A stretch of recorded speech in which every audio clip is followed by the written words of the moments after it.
Welcome back to the channel, guys. Today we're going to talk about the best baits for August bass fishing. Probably one of the toughest months of the year is here. The only month that might be tougher than August is September, and that one will be coming next. But we're going to break down some August bass fishing baits, and these ones are actually some of my favorites to fish throughout the rest of summer up here in the Northeast. And it'll truly catch you a lot of fish, even though it's one of the toughest months of the year. And a lot of these are very adjustable to fish wherever you're going to be fishing, especially this first one here. This is gonna be my bread and butter for fishing up here in the Northeast or anywhere in the country right now, just because you can adjust it so much. Different bait selections, weight selections, whatever, to make it work for the species or areas that you're fishing for. If you remember also, I just did a pond fishing best baits video, and there will be a giveaway for that, and I said I was gonna pick the winner in this. So towards the end of today's video, the comment will pop up that I had picked for today's video, who won. And if you were the winner of today's giveaway, go ahead and reach out to me on Instagram,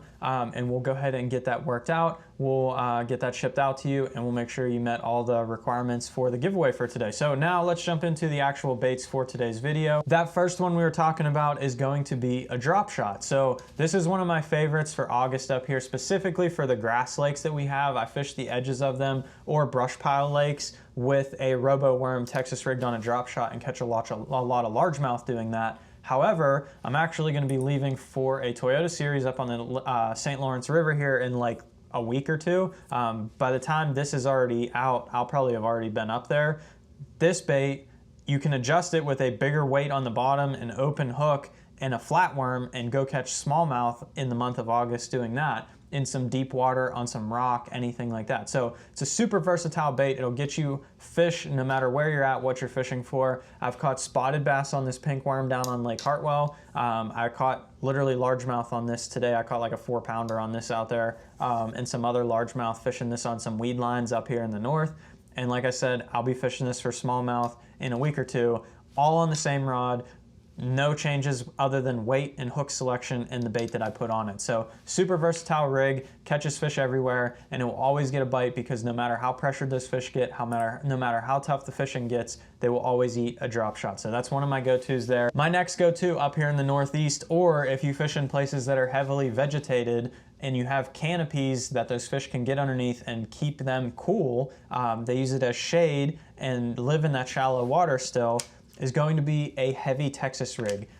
It's not just any Texas rig. I actually did a video on this already, but what you do is you put a very heavy weight on here. This is a 3/4 ounce with a 5-aught flipping hook and a prawn, and I have it on 65-pound braid and my flipping stick, and I'll flip deep grass edges that they can use for shade up here in the Northeast. Our water's really clear. We get milfoil that'll grow up 8, 10, 12 foot, and we'll flip the edges of that and let it go all the way down to the bottom, and they'll be on the bottom of the stems hanging out in that cooler, deeper shaded water down there. But like I said, if you live on a lake that's full of lily pads, full of matted vegetation, in the summer, those fish will go underneath there. Especially in August, you'll have fish start to transition shallow early because they're done getting pressure offshore. They know it's the hottest of the year. Sometimes they can get some cooler or more oxygenated water than the deeper stuff, and they'll start to move up shallow. There won't be many fish up there. You might get 1 or 2 on a shade line, but that's how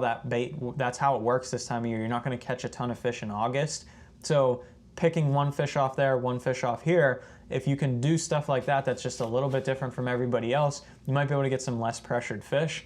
That shaded water from that vegetation over their head, they'll get up in there in that shallow water, and you might be able to catch a couple doing that. So that heavy Texas rig, one of my favorites to get it done this time of year. My last bait for the month of August, this is gonna be my favorite, as like I said, those fish are gonna start, a couple of them will transition shallow. They'll use those shade lines. We'll be doing some videos on this in the near future, so if you are confused on what I mean by those fish using those shade lines, when I get back from the St. Lawrence, it'll be the month of August, and we're gonna go fish lakes by my house that I do this type of fishing every year, and we're gonna break down these baits on what these fish will be doing using that shallow water, even though it's the hottest it'll be all year. A Senko, specifically a Wacky Rig.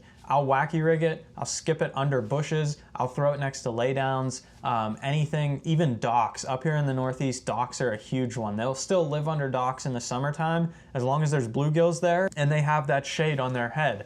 They'll be able to use that cooler water throughout the day and just hang out there. And the bluegills will also use that cooler water, so their food source is right there. So I'll take a basic Wacky Rig Senko. Green pumpkin of any kind is my favorite. I'll just go ahead and Wacky Rig that and fish it around up shallow, and it's just gonna get you bites. Like I said, the month of August, very, very tough. It's hard to get bites, hard to catch fish. It can be good, but a lot of times the fish are very scattered, they're very pressured, they've seen a lot of baits, and the water's the hottest it'll be all year, but they still have to eat. So a lot of times I'll either use finesse baits like the Dropshot or the Wacky Rig just to get bites and catch fish, or I'll go to that heavy Texas rig if I'm really trying to catch some big ones. Know my quantity is gonna go down. You're not gonna catch as many fish on that bait, but your quality of fish will probably go way up. If you set the hook, it's gonna be a much bigger fish. You can use this Wacky Rig. We were using it today fishing grass edges out in 8 to 12 foot of water.